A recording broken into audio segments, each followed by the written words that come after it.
Halo guys, kembali lagi bersama saya, Dimas Ananto. Pada video kali ini, saya akan sharingkan tentang kesalahan cara berpikir seorang dalam mengelola keuangan.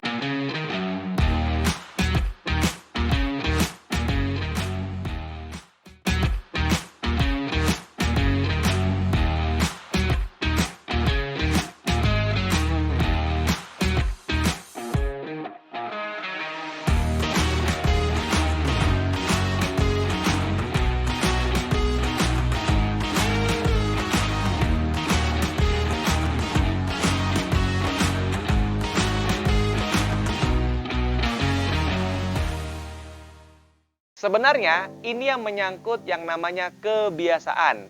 Kadang orang berpikir bahwa yang bisa merencanakan keuangan adalah cuma orang yang kaya saja.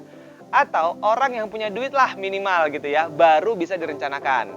Nyatanya, perencanaan keuangan itu bukan masalah Anda harus menjadi orang kaya atau punya duit dulu baru bisa merencanakan keuangan.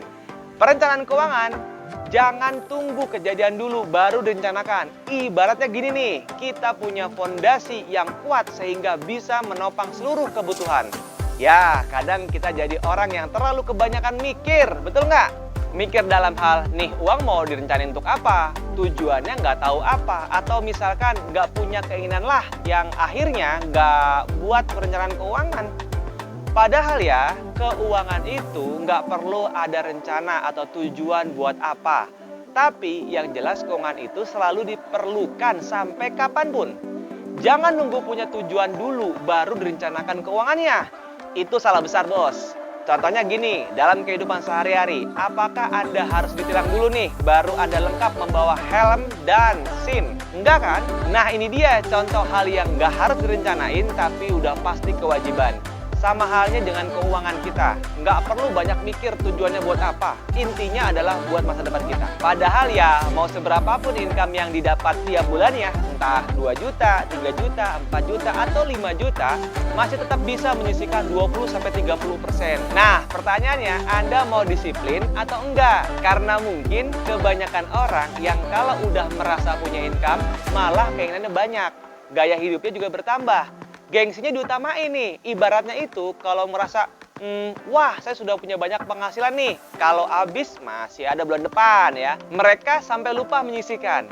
Nah, karena keasikan senang-senang. Kalau Anda masih berpikir melakukan perencanaan keuangan itu hanya ketika uang Anda banyak, Anda berpikir secara salah. Kuncinya adalah Anda itu niat atau enggak. Karena ya seberapa income yang kalian dapat itu pasti bisa buat disisihkan seharusnya. Hanya saja kebutuhan kalian yang kadang terlalu banyak.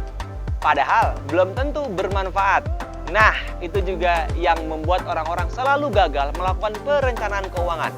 Atau kadang gini nih, harus menunggu kena musibah dulu baru mikir buat merencanain keuangan. Nggak mungkin kan? Ya kadang manusia itu diberikan masalah dulu baru dijadikan pembelajaran. Misalnya punya masalah keuangan buat pendidikan anak.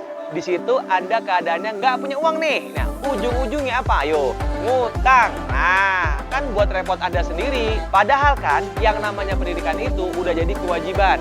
Jangan tunggu mepet waktunya malah buru ngumpulin uang atau bahkan bela-belain minjem. Rugi banget nih Anda kalau nggak ngelakuin perencanaan keuangan. Udah ke depannya nggak punya duit, nggak punya aset, nggak enak bukan? Lalu kesalahan berikutnya, misalnya Anda sudah bisa menyisihkan sekitar 20-30%. Terus Anda langsung berpikir auto kaya mendadak nih. Padahal uangnya itu belum seberapa. Mungkin karena kebiasaan tiap bulannya yang nggak pernah atau jarang menyisihkan uang. Jadi ketika memegang uang nih, misalkan 1 juta dari yang disisihkan, ya, malah mikir jadi kaya atau mendadak. Kalau Anda berpikir seperti itu, ya itu salah besar. Yang ada itu dapat memicu Anda ke jalur yang boros, bos. Karena Anda merasa uang Anda banyak, akhirnya Anda langsung pakai setengahnya buat nongkrong cantik atau apapun itu yang menghamburkan uang. Selanjutnya, planning seumur hidup. Setiap manusia itu pasti punya tujuan dong. Dan di setiap tujuan pasti ada butuh uang. Nah, ketika Anda punya planning, otak dan niat Anda bakal merespon tujuan tersebut. Dan pasti terrealisasi dengan cara mudah. Yang paling penting adalah Anda buat rencana dulu untuk dana darurat. Dana darurat itu penting banget loh guys. Nah, banyak orang yang nggak ngelakuin nih perencanaan buat dana darurat. Padahal hal ini sangat-sangat berguna banget loh buat Anda. Gunanya ketika Anda sedang BU atau butuh uang, Anda punya dana darurat yang setiap bulannya Anda tabung. Atau HP Anda rusak, kalau punya dana darurat itu udah paling aman banget. Anda nggak perlu ngutang-ngutang lagi nih untuk beli HP baru. Dan nabungnya adalah pun semampu kalian aja. Misalkan cuma 5% aja dari gaji. Sehingga kalian itu nggak harus gunain tabungan buat masa depan Anda. Uang Anda dijamin aman. Tapi terkadang orang-orang selalu menganggap bahwa dengan keuangannya di planning itu jadi lebih ribet nih. Entah itu buat nabung atau investasi lah, atau dana darurat lah, atau kebutuhan lainnya lah. Yang jadi ngerasa beban dan mikirnya ribet banget sih pakai segala disisikan banyak buat nabung. Kayak gaji saya seberapa aja gitu ya. Padahal itu cuma bahasa perasaan saja bos. Sadar nggak Anda nih? Ternyata Anda hanya fokus ke angkanya saja ya, gaji yang Anda dapatkan. Karena Anda merasa gaji Anda tuh kecil. Maka nggak akan Anda pemikiran besar buat menyisihkan banyak gitu ya. Bahkan ketika penghasilan bertambah, bukan nabungnya yang ditambahin, tapi keinginannya yang ditambah. Melek finansial, woi. Hidup itu kalau nggak ada perencanaan, mau jadi apa kita ke depannya? Ayo, sumbatan mental tuh dilepasin dulu nih.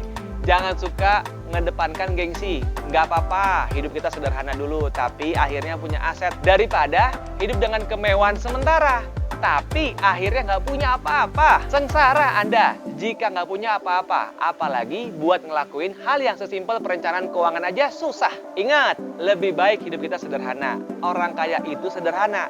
Segalanya nggak dibawa ribet. Mereka berpikir besar buat masa depannya, bukan buat sesaat saja. Minimal Anda punya tabungan, punya dana darurat. Nah, buat apa? Buat ketika Anda sedang ada masalah. Anda itu nggak perlu pinjam uang lagi. Anda punya uang sendiri nih, nggak ngerepotin orang lain. Daripada uang Anda menguap entah kemana. Mending yang jelas-jelas aja, menabung dengan rutin. Oke guys, praktekin apa yang saya sharingkan.